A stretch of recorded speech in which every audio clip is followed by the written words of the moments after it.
اصل جنگ کیا ہے؟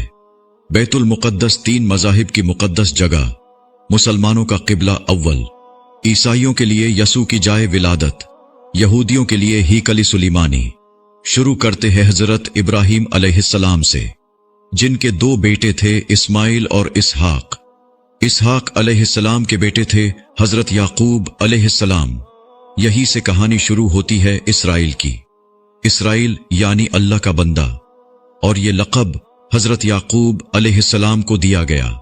حضرت یوسف علیہ السلام جب کفیل مصر بنے تو آپ کو حکم ہوا کہ اپنے تمام خاندان یعنی آل یعقوب کو مصر بلایا جائے، اور مصر کی سرزمین کا ایک مخصوص حصہ ان کے لیے مختص کیا گیا، اور اللہ کی طرف سے کہا گیا کہ اے آل یعقوب، اس سرزمین میں تمہارے لیے برکتیں ہیں۔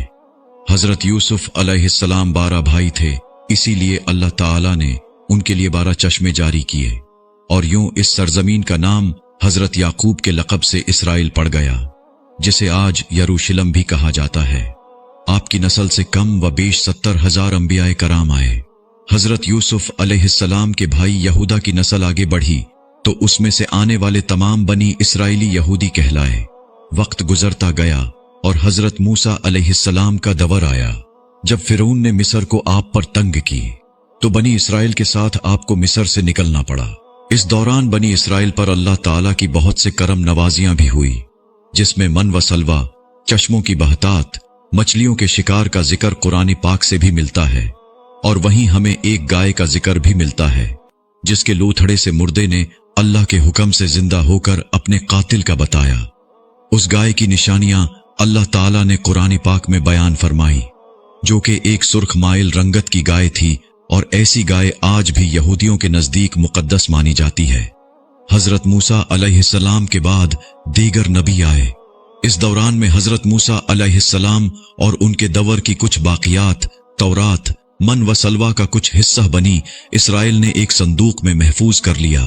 یہ اللہ کی طرف سے حضرت آدم علیہ السلام کو دیا گیا ایک خاص صندوق تھا، جو نسل در نسل نبیوں کے پاس رہا، جسے قرآن میں تابوتی سکینہ کے نام سے پکارا گیا ہے، اور یہ یہودیوں کو اپنی جان سے زیادہ عزیز ہے۔ حضرت داؤد علیہ السلام نے جب جالوت کو ہرا کر اس سے تابوتی سکینہ حاصل کیا تو یوں بنی اسرائیل نے انہیں نبی تسلیم کر لیا، اور حضرت داؤد علیہ السلام نے اس صندوق کی حفاظت کے لیے ایک ہیکل تعمیر کروانا شروع کیا، جو کہ ان کی زندگی میں مکمل نہ ہو سکا۔ ان کے بیٹے حضرت سلیمان علیہ السلام نے جنوں کی مدد سے اس کو مکمل کروایا، اور اسی دوران میں آپ کی بھی وفات ہو گئی۔ اسی وجہ سے اسے ہیکل سلیمانی کہا جاتا ہے۔ بعد ازاں بابل کے بادشاہ بخت نصر نے اسرائیل پر حملہ کیا اور ہیکل سلیمانی کو بھی گرا دیا، اور تابوت سکینہ بھی اپنے ساتھ لے گیا۔ سیپرس دی گریٹ نے دوبارہ یہ شہر حاصل کیا، یہودیوں کو دوبارہ یہاں آباد کیا، اور تابوت سکینہ کو بھی واپس لایا گیا۔ ہیکل سلیمانی کو ایک دفعہ پھر تعمیر کیا گیا۔ پھر وقت گزرا اور حضرت عیسیٰ علیہ السلام کی آمد ہوئی، جنہیں نعوذ باللہ یہودیوں نے دجال، ناجائز اور کیا کیا لقب دیے۔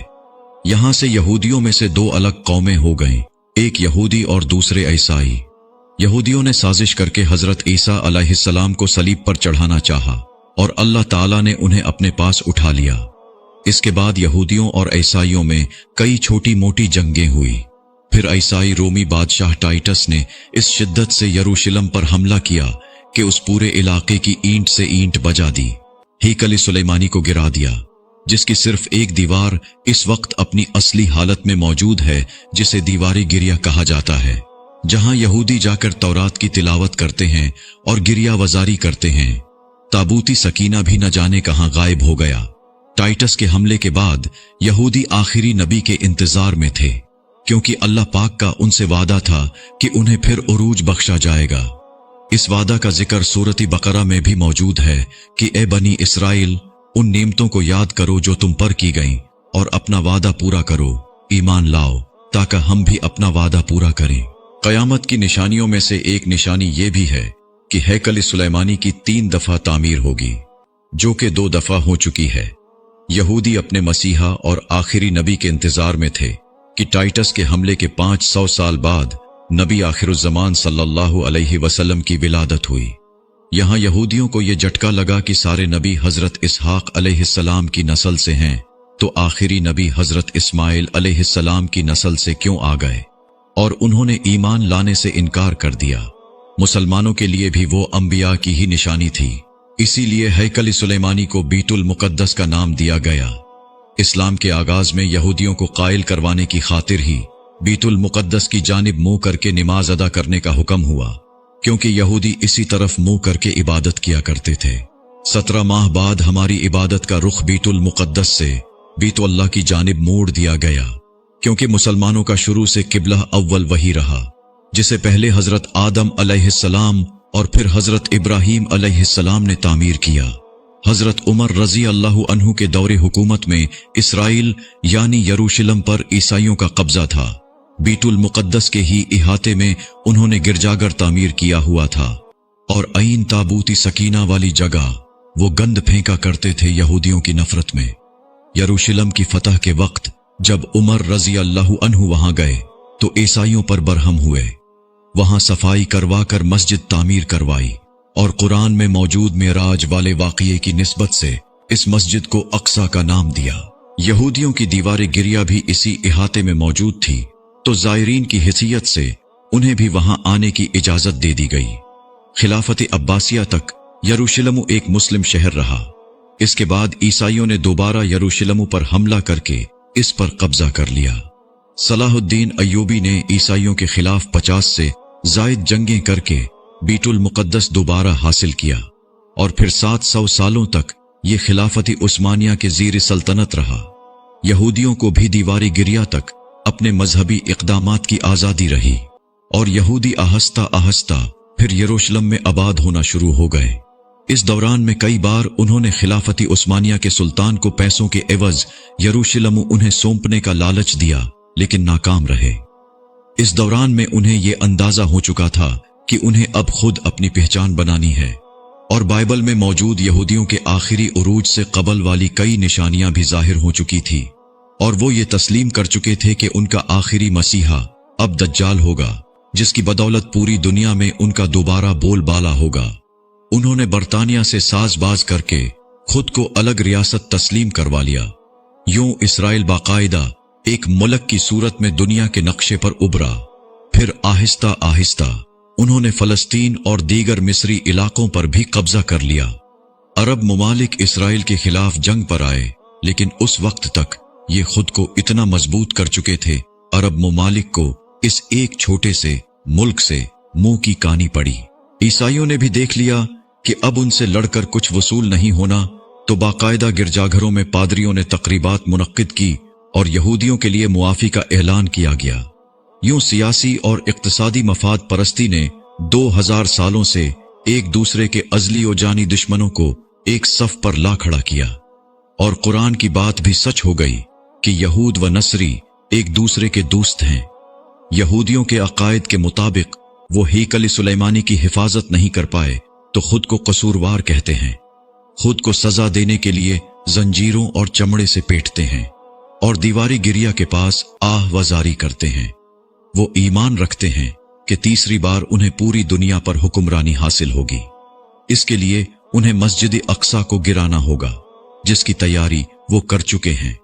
कब से मस्जिद अक्सा के नीचे बारूदी सुरंगें बिछा दी गई हैं।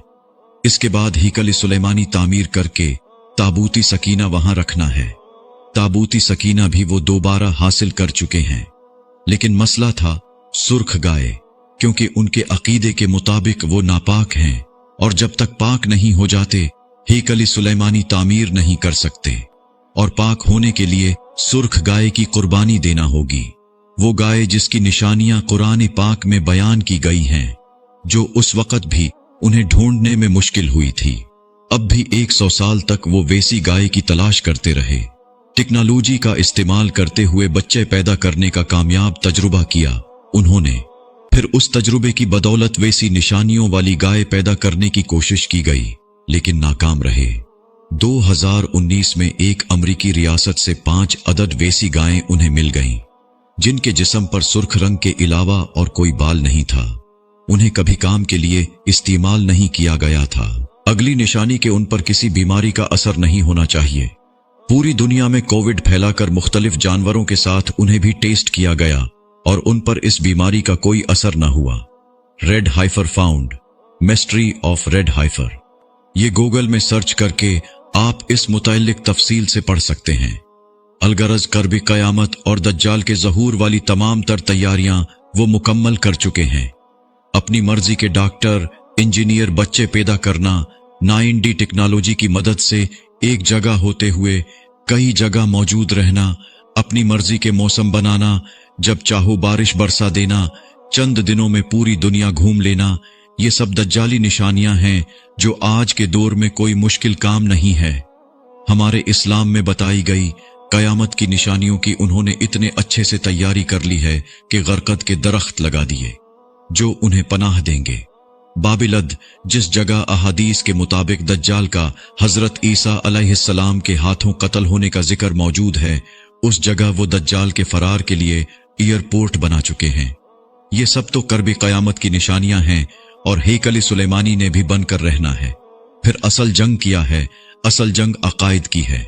हम अपने अकायद में इस कदर कमजोर हो चुके हैं कि नमाज पढ़ें या ना पढ़ें हमें फर्क नहीं पड़ता। अपने बहन भाइयों का हक खाकर खुशी महसूस करते हैं और फिरकों के खुराफात में उलझे हुए हैं।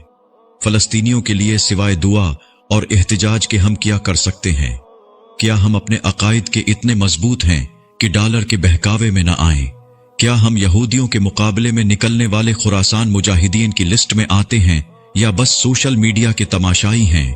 अगर आज दज्जाल जाहिर हो जाए और तौबा का दरवाजा बंद हो जाए तो हमारी आखिरत के लिए क्या तैयारी है?